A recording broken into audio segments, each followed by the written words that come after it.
D'accord. Okay. Okay. Hope you enjoyed. Huh, Bora, you are there? Yeah, I'm here. I'm listening. Okay.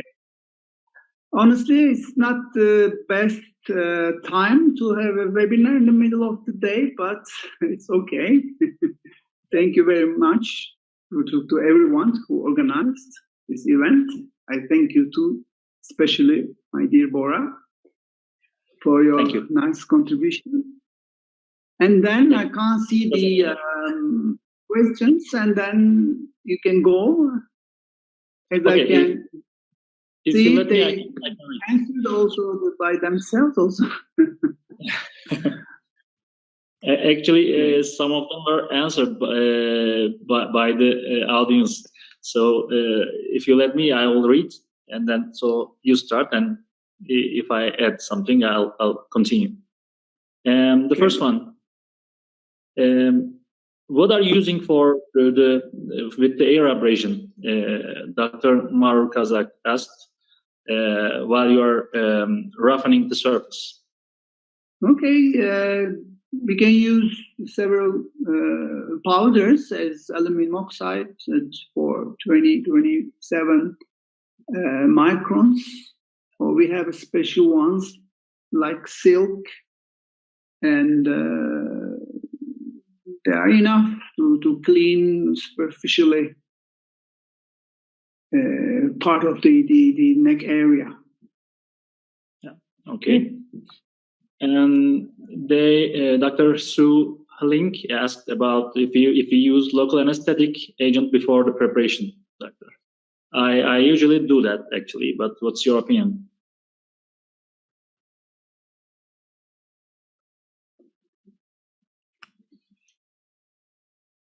About the local anesthetic, yeah. Do you use it? I can't hear you. Sorry. No need to local anesthesia in the 80% of the cases.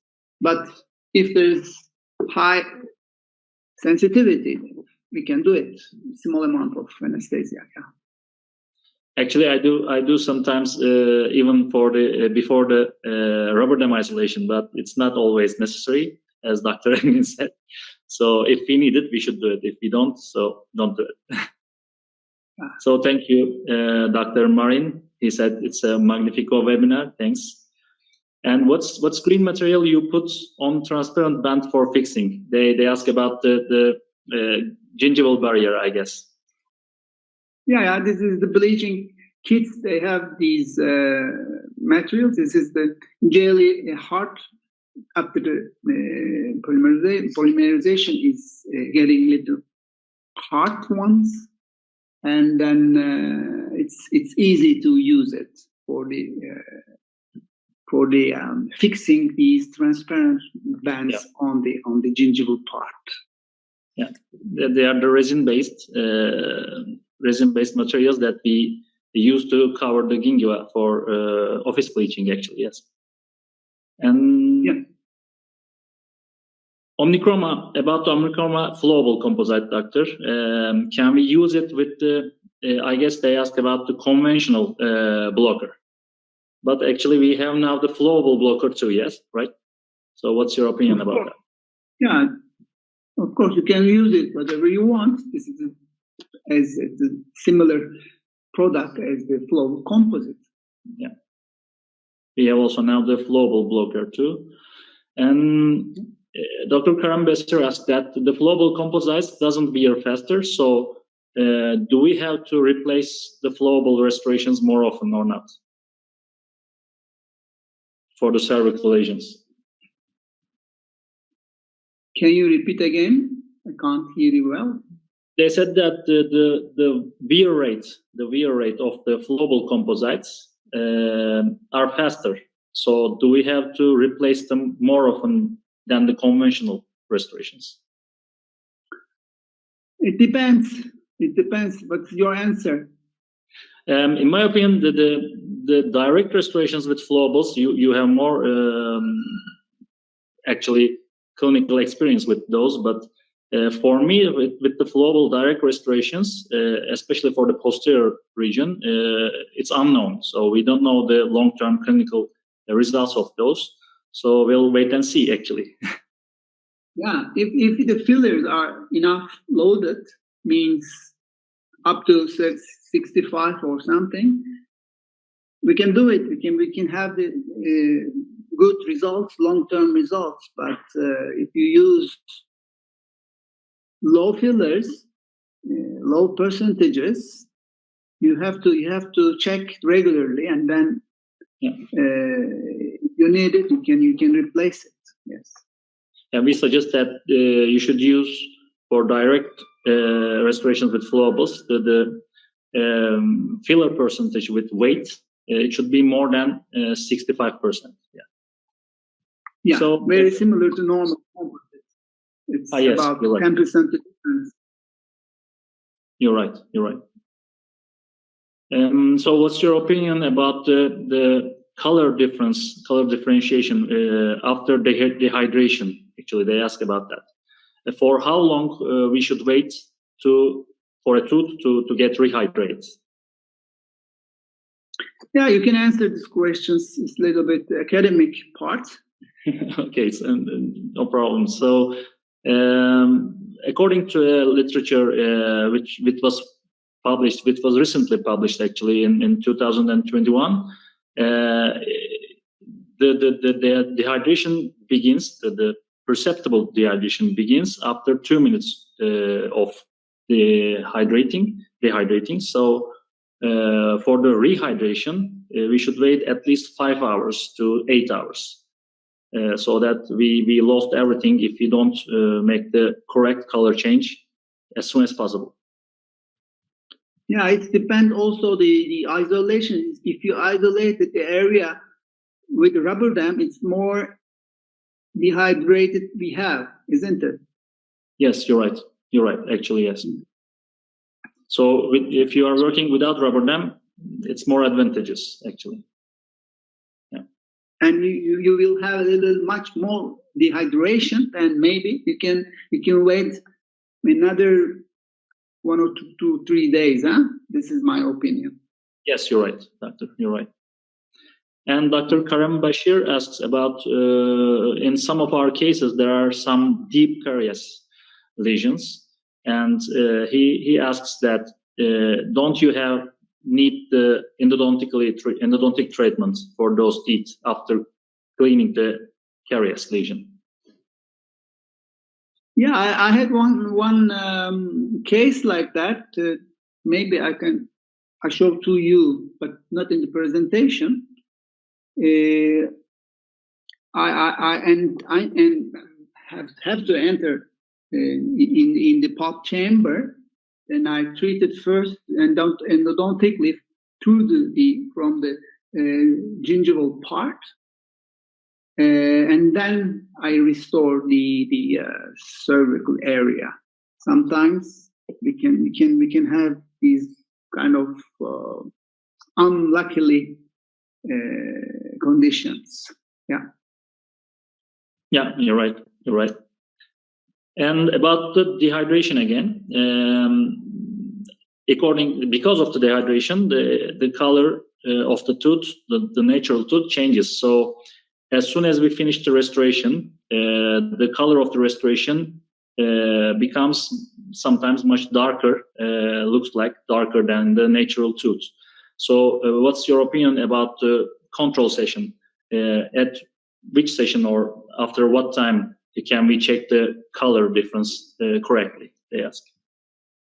Yeah, you can answer that because it's related to your part. Again, it's the same thing. At least, in my opinion, it should be after 1 day, at least 24 hours. But usually I do after 1 week or 5 days, I do the control session so that I do the repolishing again, fine repolishing, and then I check the color difference.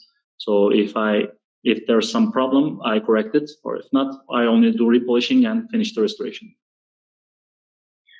If you trust your first choice of color selection, then you don't have to worry about it, isn't it? And just wait and check it. Yes. And the shade selection, the first, in the first minute, it's very important. You have to trust it. Yeah. If you do it correctly, don't change it immediately after the restoration, right? Yeah, that's the point.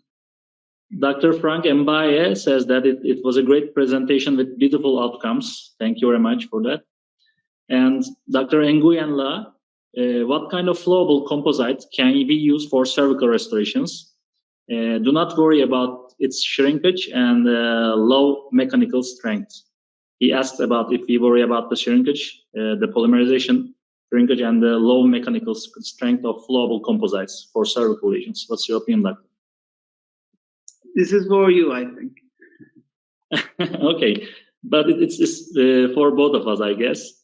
So, in my opinion, again, I'm telling that it's unknown. For the long-term results, clinical results of flowables, they are unknown for now.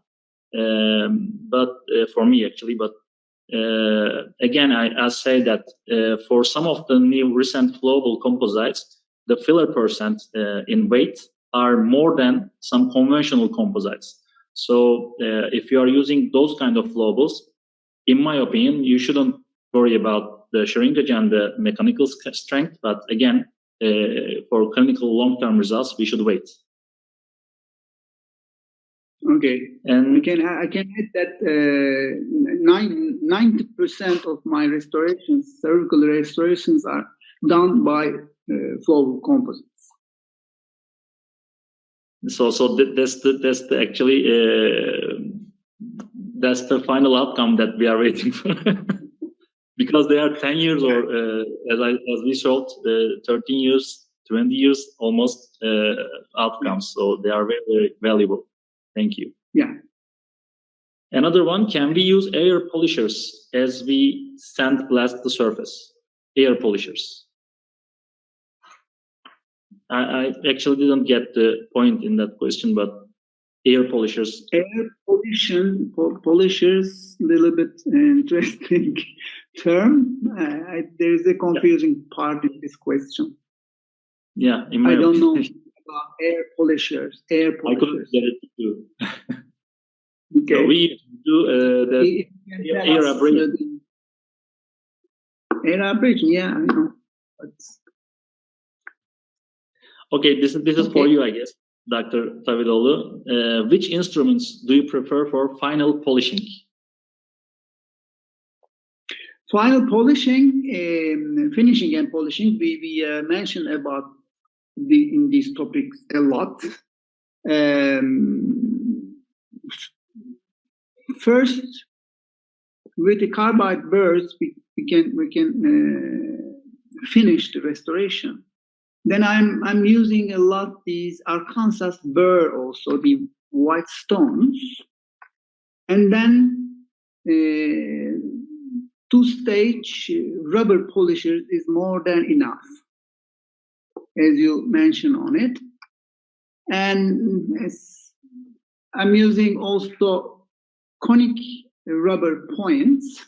I can enter into the sulcus a little bit with these. These are enough. If you are loading the composite properly on surface, carefully with the magnification, and you will not face the difficult surface if you don't have air bubbles, if you don't have these bumpy lines. In 5-6 minutes you can finish and polish everything. Yeah. Okay.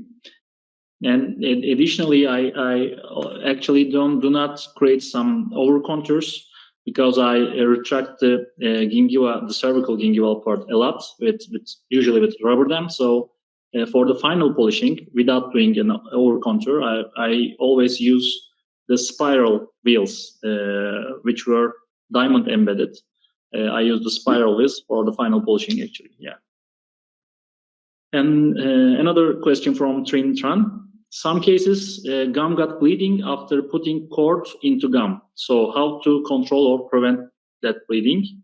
Thank you, Dr. Engin and Bora, he said. Okay, bleeding will come after all the procedure. It can bleed, no problem. Just be careful, do not do it before the restoration. Yeah. If it's happened, either you don't do it in this session, you will skip that one and wait a couple of days, or you can use some agents to stop the bleeding, but I don't recommend that. If you have not good environment, good gingival health, please do not start the restoration. That's the part. It's not every time. It's not easy, I know, but that's it.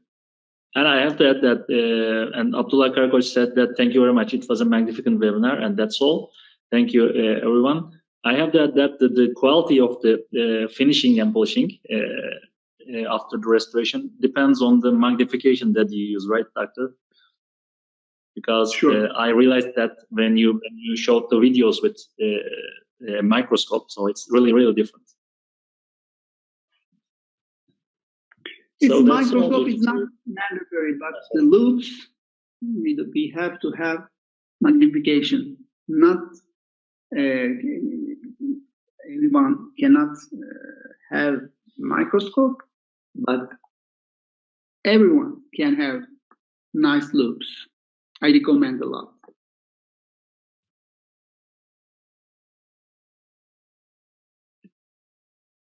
Okay.